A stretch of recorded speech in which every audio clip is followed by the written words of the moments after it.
कहानी की शुरुआत होती है और हमें एक बूढ़ा आदमी नजर आता है जो एक कब्र के पास होता है। वह वहां किसी तरह का अनुष्ठान कर रहा होता है। इसी दौरान अचानक उसे एक जोरदार झटका लगता है जिससे वह दूर जाकर गिरता है। जब वह दोबारा उठता है तो उसे एहसास होता है कि उसका अनुष्ठान पूरा हो चुका है और उसे शक्तियां मिल चुकी हैं। अब सीन बदलता है और हम इस फिल्म के मुख्य किरदार कैली को देखते हैं। दरअसल कैली को एक अजीब बीमारी होती है जिसमें वह कागज खाने की आदत से ग्रस्त होता है। इस समय वह खरीदारी करने के लिए एक दुकान पर आया होता है।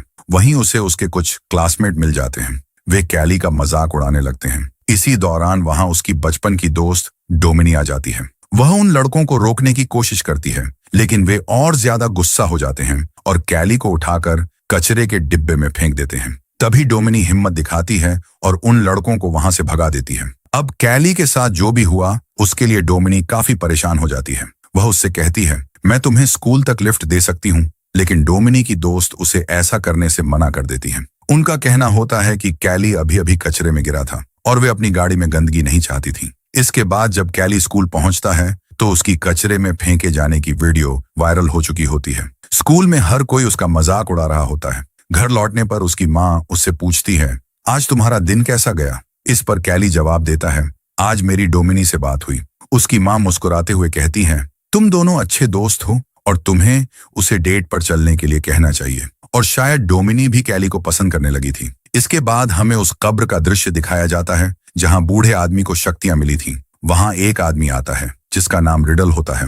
दरअसल ये सभी शक्तियां उसके पूर्वजों की थीं और उसका काम उन शक्तियों को आकर्षित करना था। दूसरी तरफ कैली को दिखाया जाता है जो अपनी कागज खाने की आदत की वजह से बीमार पड़ने लगा था। उसकी माँ इस आदत को लेकर चिंतित थी, इसलिए उन्होंने एक डॉक्टर को बुलाया था। डॉक्टर उनकी माँ से कहता है, शायद इसे कोई मानसिक समस्या है क्योंकि तुम्हारे घर में कोई पुरुष नहीं है, इसलिए यह इस तरह की हरकतें कर रहा है। असल में वह डॉक्टर कैली की माँ को पसंद करता था और इसी वजह से बार बार उन्हें प्रभावित करने की कोशिश करता था। दूसरी तरफ हमें एक बूढ़ा आदमी दिखाया जाता है जिसका नाम पफ्लुएगर होता है। वह लोगों को इकट्ठा करके बता रहा होता है, मेरे अंदर बहुत सारी शक्तियां हैं और मैं तुम सभी को अच्छा महसूस करा सकता हूँ। इसी दौरान वहां एक बुजुर्ग औरत आती है जो ठीक से चल नहीं पा रही होती। उसके पैर में बहुत दर्द होता है। वह पफ्लुएगर के पास जाती है और वह बूढ़ा आदमी उसके सारे दर्द को अपने अंदर खींच लेता है। ये देखकर सभी लोग उसकी तारीफ करने लगते हैं। वहीं कैली की माँ भी यह सब देख रही होती है। उसे लगता है कि शायद पफ्लुएगर कैली की मदद कर सकता है,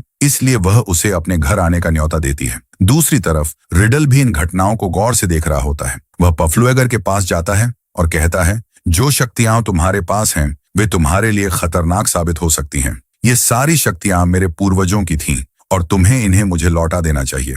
लेकिन पफ्लुएगर हंसते हुए जवाब देता है, मुझे इस शक्ति का मजा आ रहा है और मैं इन्हें तुम्हें कभी वापस नहीं दूंगा। इसके बाद पफ्लुएगर कैली के घर जाता है। जैसे ही वह कैली को छूता है उसे तेज सिर दर्द महसूस होने लगता है। जब वह दोबारा कैली को छूता है तो अचानक से उसका दर्द बढ़ जाता है और इसी वजह से उसकी मौत हो जाती है। पफ्लुएगर की मौत के बाद कैली अचानक से अच्छा महसूस करने लगता है क्योंकि अब पफ्लुएगर की सारी शक्तियां उसके अंदर आ चुकी थीं। अगले दिन जब कैली अपनी साइकिल ठीक कर रहा होता है तो उसके हाथ पर एक कट लग जाता है, लेकिन कुछ ही पलों में वह खुद ब खुद ठीक हो जाता है। ये देखकर कैली समझ जाता है कि उसके अंदर कुछ खास शक्तियां आ चुकी हैं। उधर कैली की माँ अपनी नाइट शिफ्ट पर जाने के लिए तैयार हो रही होती है, लेकिन उसे बहुत थकान महसूस हो रही होती है। तभी जब कैली उसे गले लगाता है तो उसकी सारी थकान अचानक गायब हो जाती है और वह भी तरोताजा महसूस करने लगती है। इसके बाद कैली टाउन में आता है और यहाँ पर उसकी मुलाकात डोमिनी और उसकी दोस्त एली से होती है। डोमिनी उसे देखकर कहती है, तुम तो आज कुछ अलग ही लग रहे हो। फिर वह कैली से कहती है, कल तुम्हारे साथ जो हुआ मैंने उसके बारे में सुना। तभी पीछे से रॉकी आता है और फिर से कैली को परेशान करने लगता है। वह गुस्से में आकर कैली के पेट पर मुक्का मारता है, लेकिन इससे कैली को कोई असर नहीं होता। उल्टा रॉकी को खुद ही चोट लग जाती है। यानी अब अगर कोई भी कैली को चोट पहुंचाने की कोशिश करेगा तो चोट उसी को वापस लगेगी। यह देखकर रॉकी और भी ज्यादा गुस्सा हो जाता है और कैली के चेहरे पर मुक्का मारने की कोशिश करता है, लेकिन फिर से उसे खुद ही चोट लग जाती है। जब कैली ये सब देखता है तो वो बहुत खुश हो जाता है। वह रॉकी से मजाक में कहता है, भाई जब तुम्हारा मन करे तब मुझे मार सकते हो। यह सुनकर रॉकी गुस्से में वहां से भाग जाता है। घर जाते वक्त कैली एक जॉब की वैकेंसी देखता है और वह नौकरी ज्वाइन कर लेता है। रात में वह बहुत खुश होता है और अपनी माँ को सारी बातें बताता है। इसके बाद रॉकी अपने पिता को लेकर कैली के घर पहुंच जाता है। रॉकी के पिता गुस्से में कैली की मां से कहते हैं, तुम्हारे बेटे कैली ने मेरे बेटे रॉकी को मारा है। इस पर रॉकी खुद कहता है, हाँ मुझे पता है। कैली की मां ये सुनकर कहती है, मेरा बेटा नहीं बल्कि तुम्हारे बेटे ने मेरे बेटे को मारा है। इस पर रॉकी का पिता कहता है, हाँ मुझे पता है, लेकिन आज जो हुआ वह बहुत अजीब था। कैली की मां गुस्से में कहती है, अगर तुम्हें पहले से पता था कि तुम्हारा बेटा मेरे बेटे को मारता है तो तुमने पहले कुछ क्यों नहीं किया। वह इतनी ज्यादा नाराज हो जाती है कि रॉकी के पिता को घर से बाहर निकाल देती है। यहाँ पर कैली अपनी मां से कहता है, मां मैं तुम्हें यही बात बताना चाहता था। फिर वह अपने आप को चोट पहुंचाने की कोशिश करता है और अपनी मां से भी ऐसा करने को कहता है। जब उसकी मां ऐसा करती है तो सारा दर्द उन्हें ही महसूस होता है। ये देखकर उसकी मां कहती है, तुम्हें अपनी शक्तियों को ठीक से समझना चाहिए। ठीक है, तुम आज से एक्सपेरिमेंट कर सकते हो और देख सकते हो कि तुम्हारी और कौन कौन सी पावर्स हैं। अब कैली पर किसी भी चीज का असर नहीं हो रहा था। वे दोनों यह फैसला करते हैं कि इस बारे में किसी को नहीं बताएंगे। अगले दिन कैली स्कूल में डोमिनी का एक रबर बैंड टेबल पर पड़ा देखता है। वह सोच में पड़ जाता है क्योंकि कल रात उसने सपने में भी यही चीज देखी थी। जब वह डोमिनी की तरफ देखता है तो उसे महसूस होता है कि वह उसी के साथ है। सपने में डोमिनी के साथ उसकी दोस्त सारा भी थी। जब वह यह सब सोच रहा होता है तब डोमिनी और सारा भी क्लास में वही सोचने लगती हैं। वे दोनों समझ नहीं पाती हैं कि यह क्या हो रहा है, लेकिन कैली क्लास से बाहर चला जाता है। अब रात को सभी स्टूडेंट्स एक पार्टी कर रहे होते हैं। वहां पर डोमिनी का एक्स बॉयफ्रेंड उसे पीछे से पकड़ लेता है। ये देखकर कैली गुस्से में उसे छोड़ने के लिए कहता है। इस पर नेल्सन हंसते हुए कहता है, तुम मेरा क्या बिगाड़ लोगे। नेल्सन गुस्से में कहता है, तुम्हारे साथ जो भी चल रहा है मैं इसका पता लगा लूंगा।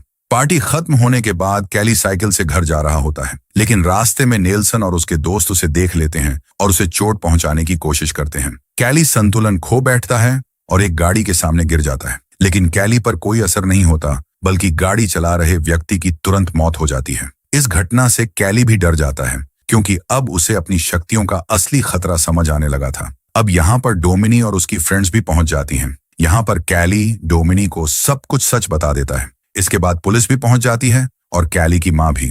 पुलिस उस लड़के की मौत के बारे में पूछताछ करने लगती है। वहां मौजूद लोग कैली पर इल्जाम लगाते हैं कि वह सड़क पर साइकिल चला रहा था और उसने जानबूझकर एक्सीडेंट करने की कोशिश की, लेकिन पुलिस अधिकारी इस बात को मानने से इनकार कर देता है। इसके बाद वह कैली से पूछताछ करता है और कैली उसे सारी सच्चाई बता देता है।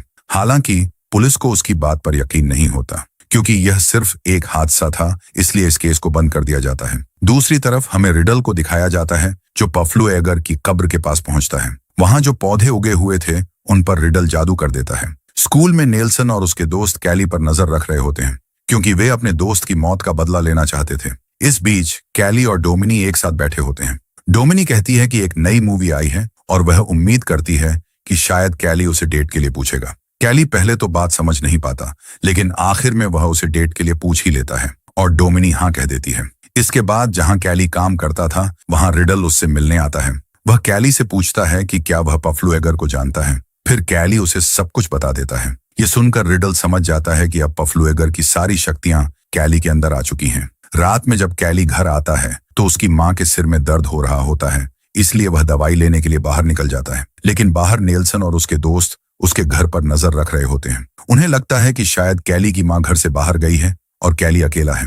वे अपनी गाड़ी से उसके ट्रेलर को लोहे की चेन से जोड़ देते हैं, जिससे ट्रेलर नीचे गिर जाता है। ट्रेलर गिरने की वजह से वहां गैस लीक हो जाती है। कैली की मां बाहर निकलने की बहुत कोशिश करती है, लेकिन वह बाहर नहीं निकल पाती। तभी एक लैंप नीचे गिर जाता है और वहां आग लग जाती है। आग फैलने के कारण विस्फोट हो जाता है और कैली की मां की जान चली जाती है।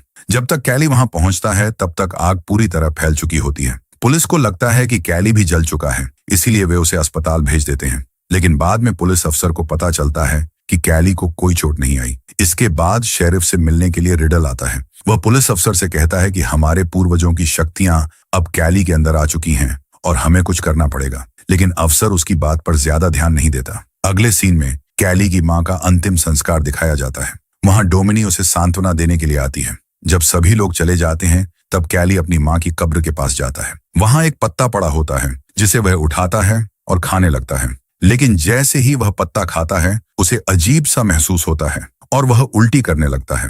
दूर खड़ी सारा ये सब देख रही होती है। अब कैली की मां की मौत के बाद ऑफिसर उसे हॉस्टल केयर में रखने वाले थे। रास्ते में ऑफिसर कैली से कहता है, तुम्हारे ट्रेलर का बैलेंस खराब हो गया था। क्या उसमें कोई परेशानी थी? और तभी कैली रोड पर नेल्सन और उसके दोस्तों को देखता है। वह समझ जाता है कि यह सब उन्होंने ही किया है। गुस्से में कैली गाड़ी से कूद जाता है और उन लड़कों का पीछा करने लगता है। वे सभी एक नदी के पास पहुंचते हैं। अब कैली वहां आकर उनका एक शर्ट पकड़ लेता है, फिर उसे अपने गले के चारों तरफ बांध लेता है और खुद को खींचने लगता है। लेकिन जिस लड़के की वह शर्ट होती है उसका दम घुटने लगता है और वह पानी में डूबकर मर जाता है। उसके सभी दोस्त उसे बचाने की कोशिश करते हैं लेकिन नाकाम रहते हैं। अब कैली बाहर आकर उन लड़कों से कहता है, अब तुम 3 लोग बचे हो और मैं तुम में से किसी को भी नहीं छोड़ूंगा। इस बीच कैली को खोजते हुए ऑफिसर भी वहां पहुंच जाते हैं, इसलिए कैली वहां से भाग जाता है। अब नेल्सन बाकी सभी लोगों को इस घटना के बारे में बता देता है। डोमिनी इस बारे में कैली से बात करती है। उसे लगता है कि कैली कभी भी किसी की जान नहीं ले सकता। जब कैली डोमिनी के पास जाता है तो वह उससे कहती है, तुम मेरे साथ चलो। फिर कैली डोमिनी को सब कुछ सच बता देता है। डोमिनी कहती है, तुम इस तरह से किसी को नहीं मार सकते।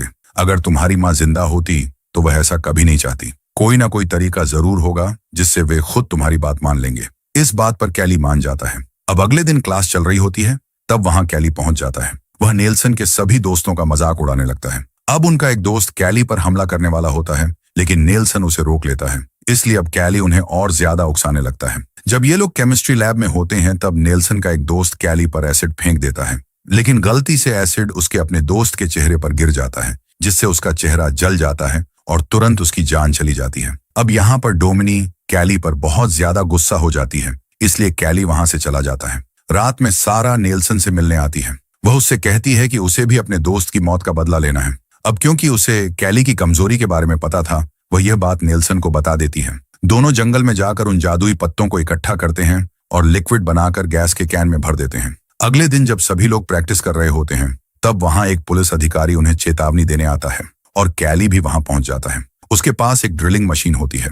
वह नेल्सन से कहता है कि सच सबको बता दो कि तुमने क्या किया है, लेकिन नेल्सन मानने से इनकार कर देता है। तब कैली खुद पर ड्रिल करने लगता है और उसकी सारी चोटें नेल्सन को लगने लगती हैं। अब डोमिनी भी वहां पहुंच जाती है। इसी दौरान नेल्सन ने जो लिक्विड बनाया था उसे कैली पर छिड़क देता है। इससे पहले कि हालात और बिगड़ते, वह मौके का फायदा उठाकर पुलिस अधिकारी की बंदूक छीन लेता है। जब कैली धीरे धीरे ठीक होने लगता है तब नेल्सन उसे गोली मार देता है। इसकी वजह से नेल्सन की मौत हो जाती है। डोमिनी कैली से कहती है कि उसे इस तरह से बदला नहीं लेना चाहिए था। शरीफ कैली से कहता है कि यह सब तुम्हारी ताकतों की वजह से हुआ है, लेकिन मैं तुम्हें फिर से नॉर्मल बना सकता हूँ। अब कैली भी फिर से नॉर्मल होना चाहता था। इसके बाद रात का समय दिखाया जाता है। अब सभी लोग रिडल के पास जाते हैं, जहां एक अनुष्ठान किया जाने वाला था जिससे कैली की सारी शक्तियां खत्म हो जाएं। कैली को तेज दर्द होने लगता है। रिडल कहता है कि कैली के पास ये शक्तियां बहुत लंबे समय से हैं और इन्हें हटाने के लिए उसे अपनी जान देनी पड़ेगी। ये सुनकर डोमिनी कैली से कहती है कि जल्दी से यहाँ से भाग जाओ। अब सभी लोग घबरा जाते हैं। इसी बीच शरीफ का एक आदमी किसी को गोली मार देता है। डोमिनी भी गोली लगने से घायल हो जाती है और मरने से पहले कैली से कहती है कि अपनी शक्तियां किसी को मत देना। कैली को बहुत गुस्सा आ जाता है। यह देखकर शरीफ कैली के सिर पर गोली मारकर उसे खत्म कर देता है। इसके बाद शरीफ रिडल से पूछता है कि क्या उसे शक्तियां मिल गईं, लेकिन रिडल कहता है कि नहीं। इसके बाद दिखाया जाता है कि जब लोग डोमिनी के शव को ले जा रहे होते हैं तब डोमिनिक अचानक उठ जाती है। अब कैली की सारी शक्तियां उसके अंदर आ चुकी थीं और वह अब सबसे बदला लेने वाली थी। यही सीन आखिरी होता है और इसी के साथ फिल्म खत्म हो जाती है।